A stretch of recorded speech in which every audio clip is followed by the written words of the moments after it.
Voyons maintenant quels sont les symptômes pour les personnes atteintes de la maladie Covid-19 et quels sont les mécanismes de pathogénèse qui rendent les gens malades. La période d'incubation, qui est donc la période où il n'y a pas de signes évidents de maladie et qui sépare l'acquisition du virus de l'apparition des symptômes, est de 5 à 6 jours en moyenne. Elle est toujours inférieure à 2 semaines et c'est la raison pour laquelle la période d'isolement, volontaire ou non, qui suit une exposition potentielle au virus est de 2 semaines. Peu de temps après le début de l'épidémie, Wang et Zhang ont publié dans le journal Lancet une observation sur une centaine de patients chinois concernant les symptômes qu'ils présentaient. D'une façon générale, l'apparition des symptômes chez ces patients était soudaine et ressemblait à ceux de la grippe. Chez 83% de ces patients, on trouvait de la fièvre, on trouvait également de la toux chez un grand nombre de patients, 82%. On trouvait de la difficulté à respirer pour également un nombre significatif de patients, environ 32%, des douleurs musculaires chez environ 11% de patients, de la confusion, 9%, des maux de tête, 8%, et enfin, dans une petite minorité de patients, des maux de gorge et de l'écoulement nasal. Évidemment, les patients ne montrent pas nécessairement tous ces symptômes, ni même la majorité. Aussi, les symptômes peuvent évoluer dans le temps. La source de la pathogénèse pour cette maladie est l'hypoxémie, c'est-à-dire une oxygénation du sang qui est trop faible. Et cette hypoxémie reflète une déficience dans les échanges d'oxygène au niveau des poumons, et c'est ce que nous allons voir plus en détail dans les diapos suivantes. La forme la plus grave de la maladie concerne environ 17% des cas et s'appelle le syndrome de détresse respiratoire aiguë ou SDRA. Dans le SDRA, il y a un déficit profond en oxygénation et ça entraîne en retour de multiples complications neurologiques, cardiaques, gastro-intestinales, etc. Les patients qui présentent cette complication SDRA sont ceux qui sont les plus à risque de décéder et lorsqu'il survient, le temps moyen entre les premiers symptômes et le décès est d'environ 14 jours. Comme on le verra, le déficit d'oxygénation du sang est lié à un dérèglement local de la réponse immunitaire au niveau des poumons. Il y a présence d'inflammation importante et de ce point de vue, Covid-19 peut être vu comme une forme de pneumonie. Des anormalités sont constatées au niveau du parenchyme pulmonaire.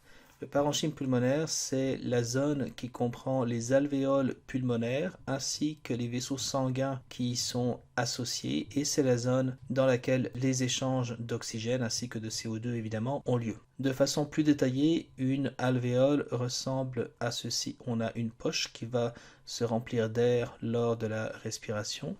Elle est entourée de vaisseaux sanguins. À la surface de l'alvéole, on trouve deux types de cellules, les cellules alvéolaires de type 1 ou pneumocytes de type 1 et les cellules alvéolaires de type 2. Les cellules alvéolaires de type 1 sont celles qui sont responsables des échanges gazeux, alors que les cellules alvéolaires de type 2 sécrètent un fluide qui contient des molécules qu'on appelle surfactants et qui sont nécessaires à maintenir une pression adéquate dans l'alvéole. Ce sont ces cellules que le virus infecte. Voici à quoi ressemble dans une coupe microscopique le parenchyme pulmonaire normal. On a ici une alvéole entourée de cellules alvéolaires et l'alvéole est en contact avec un vaisseau sanguin dans lequel circulent les globules rouges et évidemment les échanges d'oxygène vont se faire à ce niveau avec l'oxygène qui provient de l'alvéole et qui est dirigé vers les globules rouges et inversement le CO2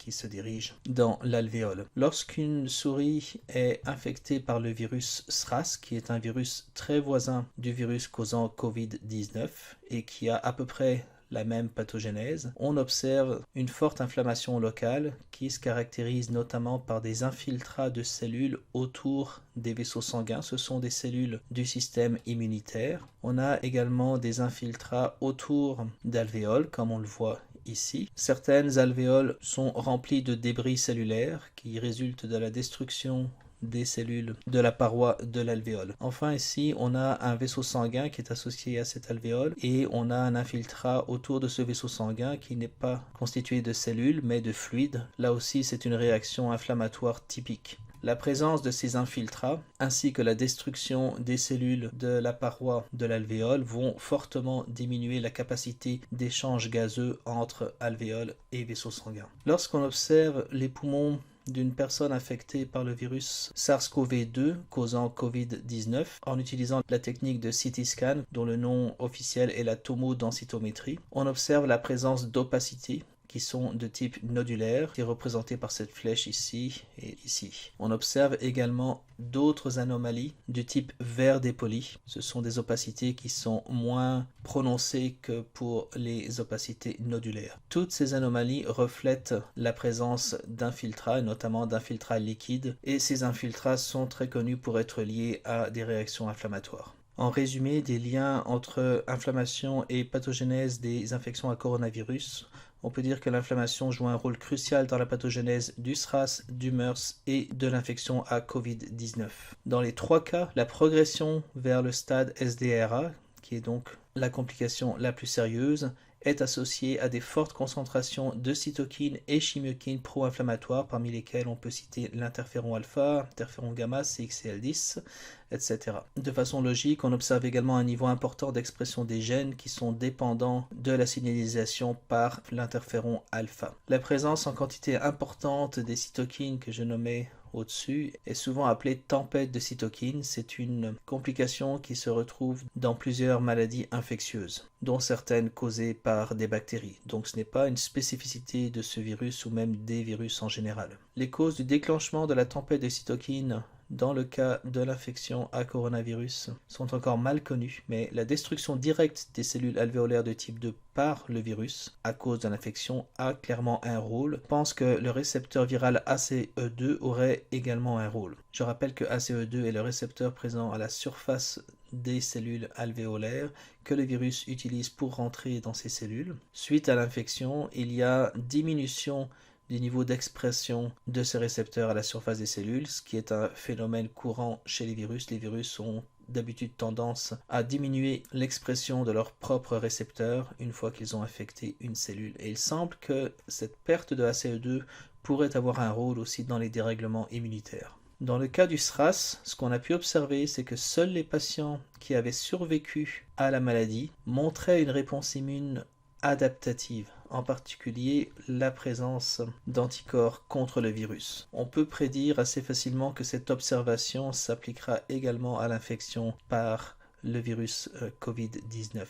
Par conséquent, on pense qu'un aspect important de la pathogénèse de l'infection par ces coronavirus est un défaut dans la transition depuis la réponse immunitaire innée vers la réponse adaptative. Ce rôle important de l'inflammation dans la pathogénèse du coronavirus explique que plusieurs tests cliniques pour des traitements contre les infections à coronavirus utilisent des glucocorticoïdes. Par ailleurs, les interférons ont été envisagés dans le cadre du développement de traitements pour les infections à coronavirus, mais considérant que ces mêmes interférons participent à l'inflammation qui est à la base de la pathogénèse pour ces infections, on peut craindre qu'il va être difficile de les utiliser dans des stratégies de traitement.